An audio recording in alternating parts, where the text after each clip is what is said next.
Perkenalkan, kami dari kelompok 5. Hari ini kami akan memulai presentasi. Nah, sebelum memulai presentasi, ada baiknya kami memperkenalkan anggota tim kami.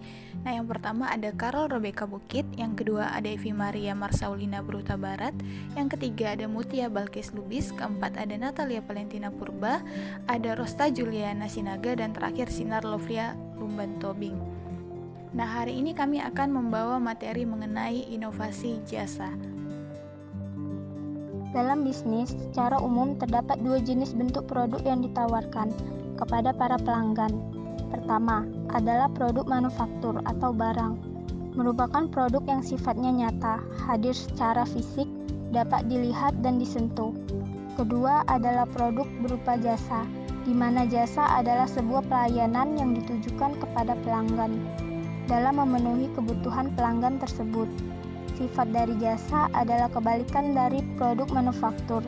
Tidak dapat dilihat bentuknya, tidak dapat disentuh, dan secara fisik tidak dapat diketahui bentuknya. Hanya dapat dirasakan apakah mampu memenuhi keinginan pelanggan atau tidak.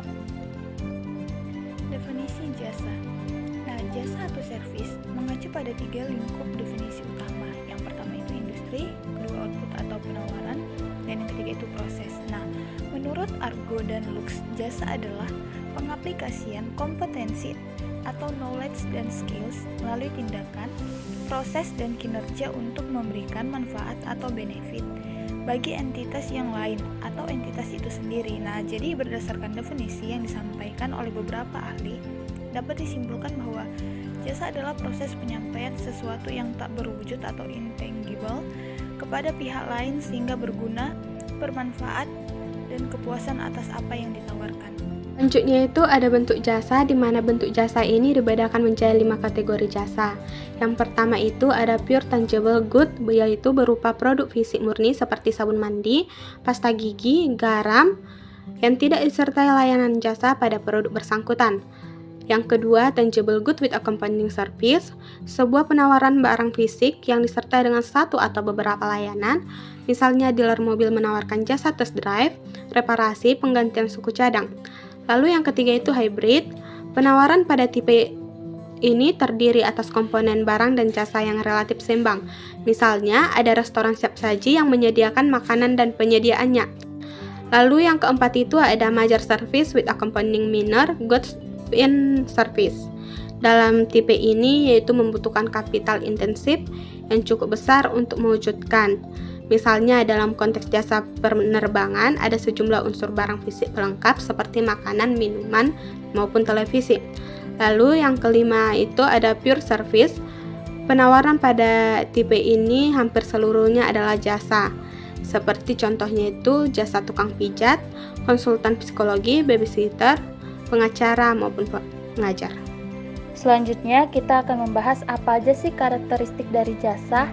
Di sini ada 4. Yang pertama itu intangibility, yaitu lebih sulit dievaluasi karena dapat menimbulkan tingkat ketidakpastian dan resiko yang lebih besar.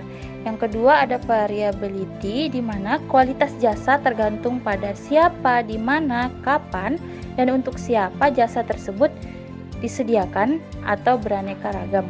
Yang ketiga ada inseparability, yaitu interaksi antara penyedia jasa dan pelanggan merupakan ciri khas jasa. Yang keempat ada perishability, yaitu tidak tahan lama, tidak dapat disimpan untuk pemakaian pada masa mendatang. Inovasi jasa atau service innovation. Yang pertama, transfer ide dan pengetahuan dalam inovasi jasa. 2. CEO creation value.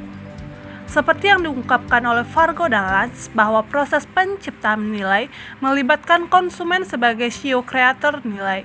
Misalnya merek global McDonald's sering mengambil makna yang berbeda karena memasuki negara dan budaya yang berbeda. Yang ketiga yaitu dampak inovasi jasa dalam perusahaan jasa, yaitu masih kurangnya penelitian dan literatur yang mengkaji efek dari inovasi jasa atau service innovation sehingga tidak menemukan kesepakatan yang pasti akan efek dari inovasi jasa. Studi As et al. 2010 yang melakukan penelitian akan dampak inovasi jasa dengan pendekatan studi literatur mengkategorisasikan dampak inovasi jasa dalam 5 level, yaitu efek proses bisnis, efek kapabilitas, efek relasional, efek finansial, dan efek kompetitif. Inovasi jasa sebagai keunggulan bersaing. Dalam lingkungan yang terus berubah dan hyper-kompetitif, menjadi perlu bagi praktisi dan perusahaan memberikan jasa superior yang dibutuhkan oleh konsumen. Service innovation menjadi salah satu jawaban untuk merespon perubahan lingkungan tersebut. Terlebih lagi, konsep inovasi jasa yang melibatkan dan menempatkan konsumen sebagai pusat dari usaha inovasi sehingga proses transformasi informasi dan pengetahuan akan terjadi. Kandapumli and Dabi pada tahun 1999 menjelaskan bahwa service innovation dibutuhkan untuk memahami sifat kebutuhan konsumen yang kompleks dan nilai yang dikaitkan pada produk atau jasa tersebut. Dalam pasar global, keunggulan kompetitif perusahaan dapat dengan mudah diimitasi oleh kompetitor. Hal ini tentu berkaitan dengan ketidakmampuan perusahaan menciptakan dan mematenkan inovasi mereka.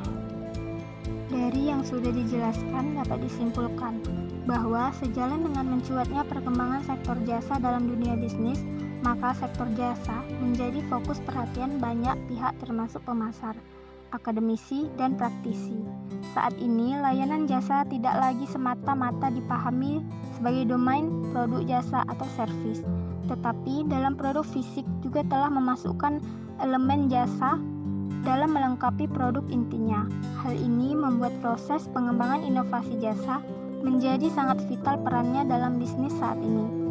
Proses inovasi jasa yang membutuhkan sumber daya yang bersifat intelligibility seperti ide, pengetahuan, dan skill menjadikan proses inovasi jasa menjadi sangat kompleks.